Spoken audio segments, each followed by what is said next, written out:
terkait dengan peristiwa-peristiwa akhir zaman begitu ya. Sekarang kan kita melihat banyak sekali terjadi gempa-gempa nih di seluruh dunia begitu.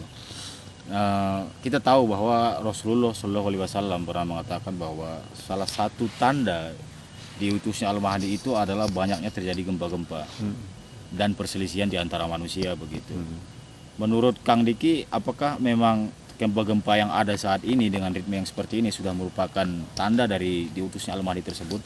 Baik, kita bisa nilai ke beberapa hal ya. Pertama, teks hadisnya. Teks hadisnya jelas diutus, bukan berada di tengah-tengah.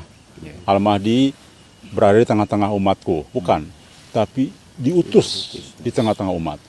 Diutus itu berarti sudah resmi menyampaikan risalahnya, menyampaikan satu kabar atau menyampaikan informasi. Karena begini, Nabi Muhammad SAW dalam hadis yang lain mengatakan petunjuk di akhir zaman itu dalam bentuk mimpi. Nah, Al-Mahdi itu kan orang dapat petunjuk. Jadi pasti Al-Mahdi itu petunjuknya dalam bentuk mimpi. Nah, itu tuh konteks hadisnya kan. Jadi artinya berarti bahwa Al-Mahdi pasti sudah diutus. Dan sekarang terbukti banyak sekali orang-orang bermimpi ini. Gitu ya.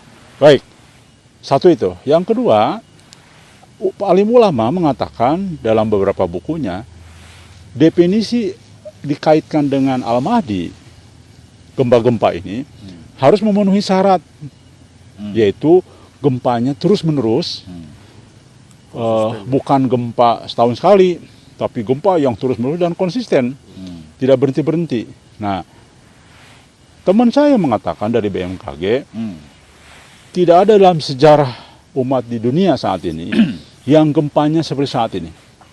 Sering terjadi terus-menerus, bahkan kalau dikaitkan dengan gempa susulannya, hampir tiap menit terjadi. Di seluruh dunia loh ini. Di Indonesia saja sudah hampir tiap hari kan terjadi gempa susulan. Nah, itu yang kedua konteksnya ya. Nah, yang ketiga, perselisihan umat kan sudah sangat jelas ya. Sekelas negara, antar suku, antar tetangga, antar rumah tangga, semua sudah begitu terbuka. Antara harokah juga perselisihan itu sangat antara harokah. Jelas saya kira sudah terpenuhi. Jadi bagi saya, insya Allah saya sudah bisa memastikan bahwa Al-Mahdi sudah menyampaikan syiarnya. Sudah diutus karena sudah diutus. Begitu ya. Sudah berdakwah menyampaikan informasinya. Petunjuknya, menyampaikan petunjuknya. Baik, kita lihat siapa orang-orang bermimpi saat ini yang mengklaim dapat mimpi. Ya, dari Yaman itu siapa namanya? Muhammad Nasir Al-Yamani. Muhammad Yasir Al-Yamani. Nasir ya. Ya. Yang berikutnya ada Muhammad Qasim dan berikutnya ada yang lain. Baik, kalau Muhammad Al-Yamani menurut saya gugur itu. Kenapa? Karena dia mengaku saya Imam Mahdi. Dan dia yang mengaku. Kedua, dia pandai berdalil. Pandai, Al-Qurannya pandai sekali. Nah, sedangkan utusan Allah menurut saya dari dulu itu dijaga, apa yang dia terima itu hanya dari Allah langsung. Dalam bentuk wahyu kan utusan. Nah, wahyu sudah tidak ada. Apa yang ada sekarang pasti saya pastikan 100% Al-Mahdi petunjuknya hanya dalam bentuk mimpi. Tidak ada lagi. Dari hadis Nabi sendiri kan. Ada 47 hadis lebih loh itu yang mengatakan intinya bahwa kabar kenabian itu nanti dari zaman petunjuk itu hanya dalam bentuk mimpi. Jika Al-Mahdi ini sifatnya diutus, berarti berdakwahkan otomatis begitu kan? Iya. Artinya dikenali banyak orang dong begitu. Iya, Apa memang. itu? Tapi kita tahu bahwa banyak ulama yang berpendapat Al-Mahdi justru nanti akan dibaiat paksa dan secara tiba-tiba munculnya. Itu bagaimana menurut Kang Diki? Ya, ulama sekarang mengatakan bahwa atau Dirahasiakan siapapun lah. dirahasiakan. Loh, kok dirahasiakan? Mana bukti dalilnya? Tidak ada. Hanya merujuk kepada dipaksa kan? Dipaksa. Dipaksa tidak connect kepada rahasia. Terbukti pada saat di dalam hadis kan dicari-cari itu. Berarti kan sudah ada kabar kan? Oh iya, berarti awalnya barangkali sudah Ada sempat informasi. dikenal, Iya, makanya betul. sudah ada penilaian juga tentangnya dan akhirnya setelah diketahui mimpi-mimpinya terbukti, akhirnya orang percaya begitu. Mencari. Ya, mencari. Bahkan di dalam hadis kan dikejar dari Mekah ke Madinah, Madinah ke Mekah lagi kan begitu. Iya. Berarti kan sudah dikenal.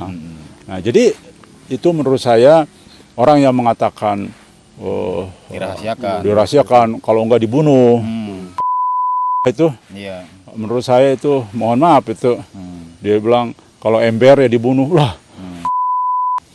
Menyepelekan Allah sih. Allah Maha Pelindung kok. Kalau takdirnya orang yang sudah pasti jadi Al-Mahdi, pasti saya jadi presiden, pasti Ahmad jadi gubernur, apa Ahmad Allah tidak bisa melindungi Ahmad sampai takdirnya Mudah bagi Allah. ya mudah bagi Allah. Walaupun Ahmad 1000 musuh, selesai kan? Oke. Di antara semua yang bermimpi ini, karena tadi, pokoknya jangan cari petunjuk di luar mimpi deh, udah. Karena sudah Rasulullah katakan, tidak ada lagi petunjuk setelah aku wafat di akhir zaman, kecuali dalam bentuk mimpi. Mimpi bagian dari kabar kenabian bahkan. Jangan diremehkan mimpi. Nabi Yusuf itu semua riwayat hidupnya dalam mimpi. Ya, Nabi Yusuf itu semua riwayat hidupnya dalam mimpi. Mukjizatnya Nabi Yusuf, takwil mimpi. Jadi kalau ada kiai, habib, ustadz cerita mimpi yang sahih, kamu mengatakan mimpi kok dibuat dalil. Al-Quran tuh pakai mimpi jadi dalil. Imam Bukhari menjadikan mimpi sebagai sesuatu yang penting sehingga dimasukkan di dalam Sahih Bukhari. Nabi SAW bersabda, ru'yatul mu'min, mimpi seorang mukmin 1/46 bagian dari kenabian. Jadi kalau ada kiai, habib, ustadz cerita mimpi, kamu meremehkan syariat Islam. Ngeri. Ya, sebelum diremehkan tak dalil sih. Mimpi biar mantap. Oh, berarti mimpinya orang soleh, mimpinya ulama itu penting. Yang sejalan dengan Al-Quran dan Hadis tentu, ciri-cirinya kita tes. Jangan sampai kita meninggalkan Al-Quran dan hadisnya. Oh iya tentu, karena kita juga kan mimpi kan dari hadis juga, guidance-nya kan. Iya betul. Nah Jadi oke. tidak mungkin mimpi jadi nomor 1 ya. Oh, enggak, Ya. betul. Baik, kemudian di antara orang lain sekarang ini yang mimpi yang kita sudah uji, saya sudah uji, sudah ketemu. Muhammad Qasim di dunia ini tidak ada lagi yang paling lengkap mimpinya ketemu Allah dan ketemu baginda Nabi Muhammad SAW di balik tabir ketemu Allah ya. Itu hanya Muhammad Qasim. Kenapa saya meyakini bahwa inilah Al-Mahdi sebetulnya? Baik, gini. Muhammad di dalam mimpinya Allah mengatakan, Qasim, kemunculanmu itu adalah satu dari tanda 4 besar loh. Tanda 4 besar kiamat. Ya silakan aja. Apa dia Dajjal, apa Nabi Isa alaihissalam, apa Al-Mahdi, atau Ya'juj Ma'juj. Ya. Di antara yang lain, kita lihat teks mimpi yang lain. Ternyata ditakdirkan menjadi Imam Mahdi dalam mimpi yang lain. Termasuk dia akan disuruh memimpin umat Islam, takdirnya dia akan ketemu dengan Dajjal, perang, berhadapan. Dia akan mimpin sholat. Nah ini yang belum banyak mimpinya disampaikan. Muhammad Qasim mengakui pada saat ketemu dengan Nabi SAW, Nabi SAW minta dia sholat, mimpin sholat. Akan itu ada hadisnya semua. Jadi insya Allah Muhammad Qasim lah Al-Mahdi yang kita tunggu. Terus dan, ini Kang, dan Kang Diki yakin itu jujur begitu, bukan dia buat-buat. Begini, kita kan sudah ketemu ya. Ya memang Muhammad Qasim kan belum diislah ya. Iya. Belum mencapai takdirnya. Itu kan hanya baru berita mimpi. Iya. Takdirnya kan belum dia. Nah, baru mendapat petunjuk, baru Mahdi. Ahmad juga bisa jadi Mahdi kan, kalau dapat banyak petunjuk kan. Nah, hanya karena di dalam mimpinya dia takdirnya menjadi Imam Mahdi nanti, maka disebut Al-Mahdi. Nah, insya Allah kalau menurut saya, pertama kita cek segala macam. Ya, saya kan tidak bisa memang mengatakan Muhammad Qasim itu sempurna kejujurannya ya. Tapi relatif saya lihat jujur orangnya, itu aja. terus ini Kang, satu ya. Kan kalau semua pendapat para ulama bahwa nanti Imam Mahdi itu kan akan dibaiat paksa gitu kan. Ada nggak dalam mimpi Muhammad Qasim tentang pembaiatan itu? Ada. Tapi Muhammad Qasim mengatakan tidak dibaiat, nggak ngerti itu apa dia bilang. Nah itu kan menunjukkan kepolosan dia. Jadi bahwa pada saat dia dia ikut haji, diikuti oleh banyak orang. Saya nanya berapa orang banyak? Ada ratusan. Iya kurang lebih lah gitu. Nah, cocok kan dengan hadis. Kalau dia bilang ribuan, berarti salah nih.